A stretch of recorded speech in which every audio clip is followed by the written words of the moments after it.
Welcome back to Ottawa Now. It's Kristy Cameron in for Evan Solomon this afternoon. And we've been chatting a lot about the federal government and the long-awaited legislation to legalize marijuana. That package of legislation was tabled today in the House of Commons.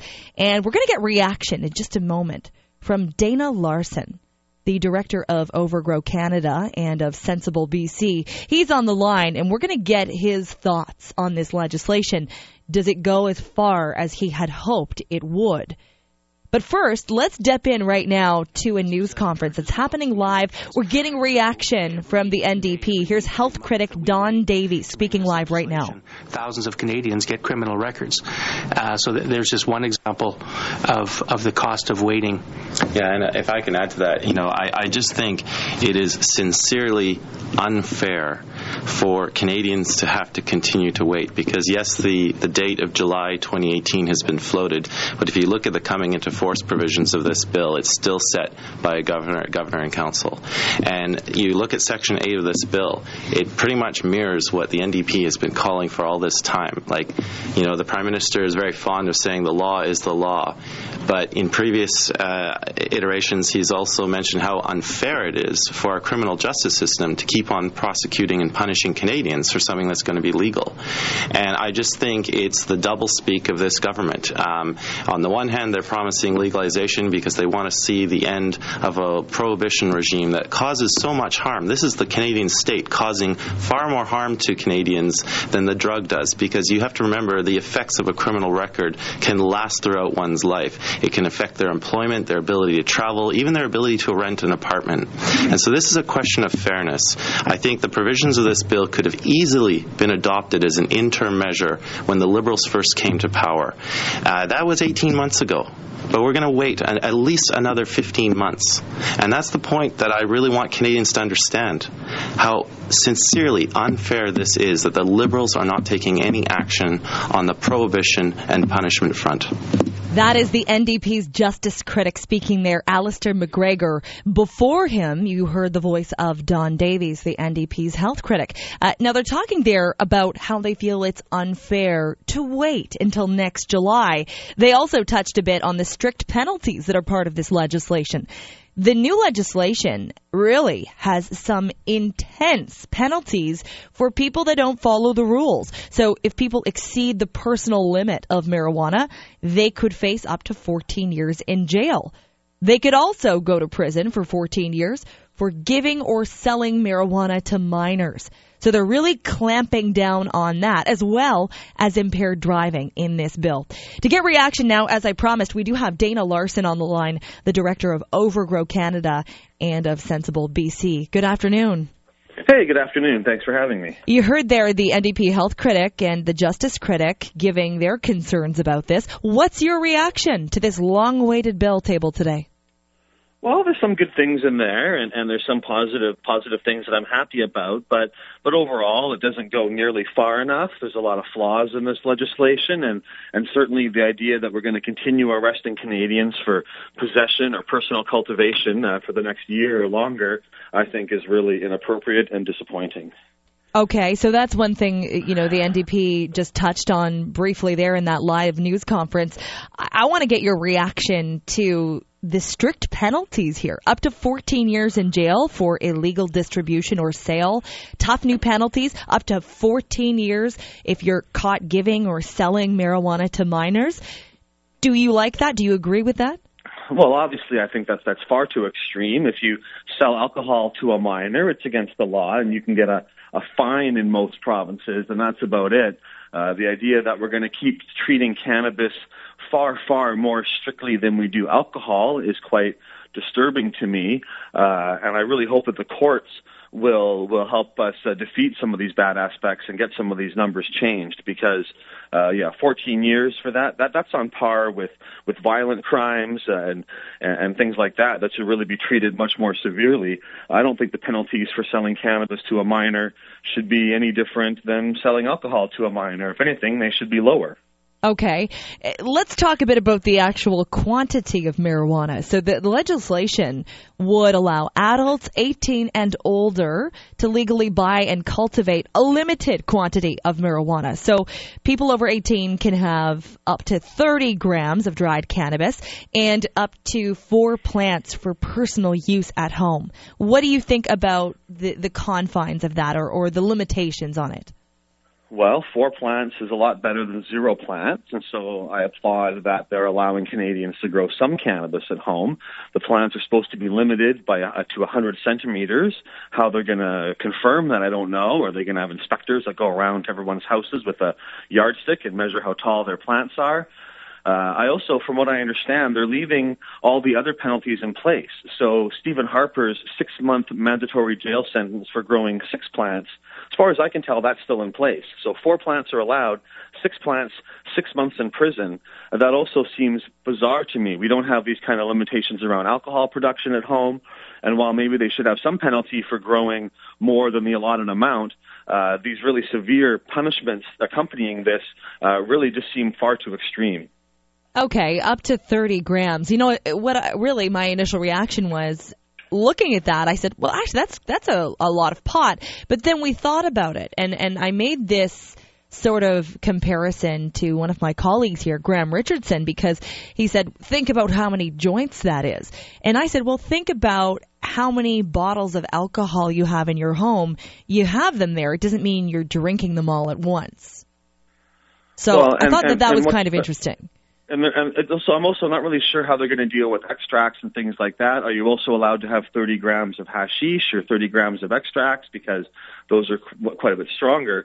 But really, the 30-gram limit is arbitrarily low. We don't have any limits on how much alcohol or tobacco you can carry around with yourself. You know, I understand why they want to put some limitations in, but 30 grams for a regular cannabis user is not very much. And consider this, if you want to go on holidays or travel somewhere and you want to bring cannabis with you, you wouldn't be able to bring very much with you. If you want to go camping for a week and you can't buy cannabis while you're camping, you're still limited to that 30 grams. You know, you can't bring extra for traveling purposes. So there's going to be problems in that. Medical users who need larger quantities of cannabis might have problems carrying around larger quantities also. Right. If you're just tuning in right now, that's the voice of Dana Larsen. We are talking about the long-awaited legislation finally tabled today, ending the prohibition on pot. It will be regulated for recreational use. This checks off a major campaign promise for the 2015 campaign. The Liberals talked about this over and over. Now it's here, but no details yet on how the pot is going to be priced or taxed. And we are waiting to hear that from the finance minister in the future. What would you like to see on that front? Well, that's going to be determined at the provincial level, and I really don't see the need to put any taxes on cannabis other than GST and PST like other products.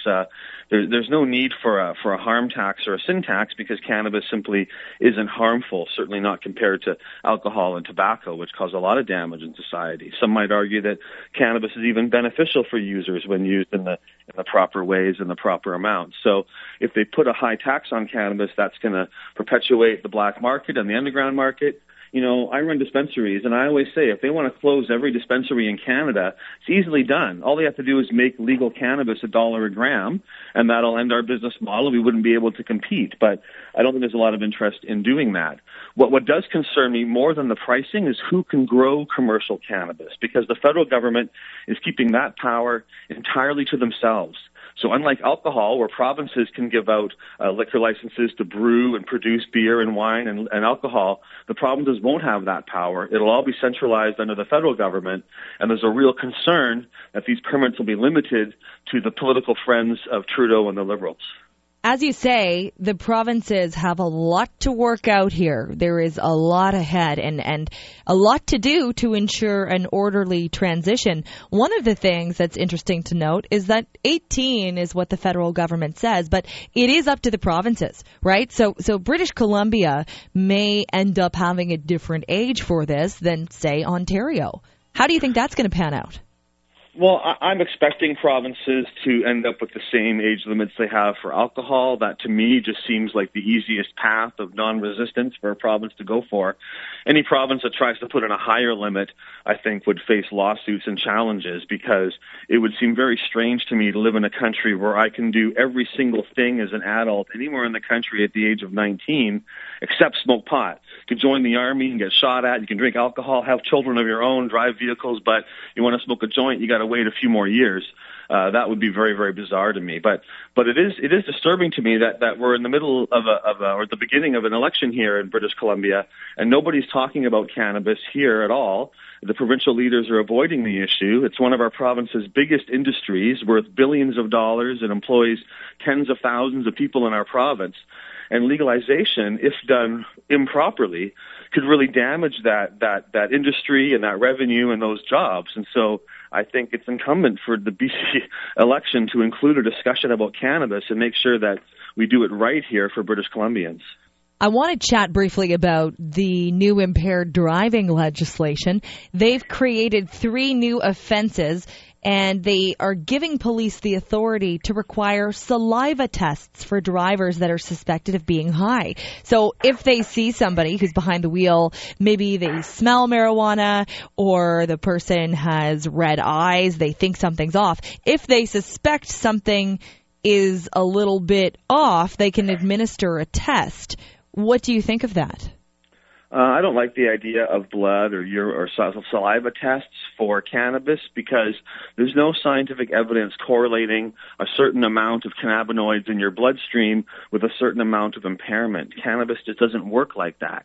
And so if they create some kind of de facto limit, it'll be arbitrary, and it'll mean a lot of people who are not impaired at all are not able to drive. Well, they said it's going to be 2 nanograms of THC per liter of blood. That's going to be the legal limit for driving with marijuana in your system. So it's not that you can't have it, but you have to have 2 nanograms. And I just wonder, what does that mean? Like me would never be able to drive again. That means that every medical user in the country would never be able to drive again under those limitations. That 2 nanograms is actually, as far as I know, lower than any American state that has a described limit. I know some American states have put in a 5 nanogram limit, but there's absolutely no scientific evidence at all to prove or to show that 2 nanograms is impairing for cannabis users.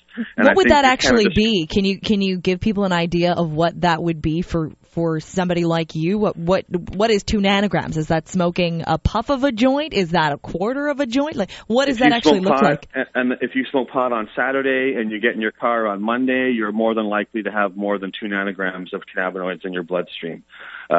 It's absolutely a very low level. That would be something that would happen a long time after you'd finished using cannabis, a day or 2 or more later.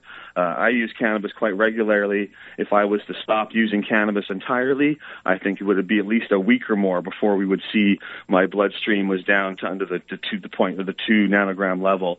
And for medical cannabis users who use this plant for those purposes, it's really discriminatory against them, that they're never going to be able to drive comfortably, even though they're not impaired, simply because of these arbitrary limits. I appreciate that perspective. We'll be going to court and fighting that as soon as possible. I appreciate that perspective, but at the same time, there is public safety, and the concern is people are going to be high behind the wheel. If that's the issue, how then do you keep cannabis-impaired people from driving?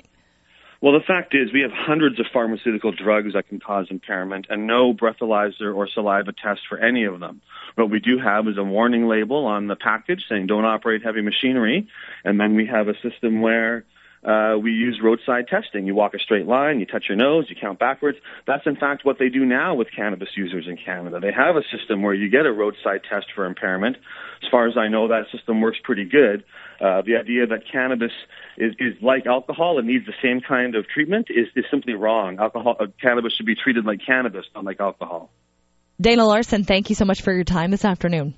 Hey, my pleasure. Thanks. Always appreciate your perspective. That is Dana Larsen, Director of Overgrow Canada, Director of Sensible BC, a very active marijuana activist who is happy that this is a first step, but as you hear, has some concerns.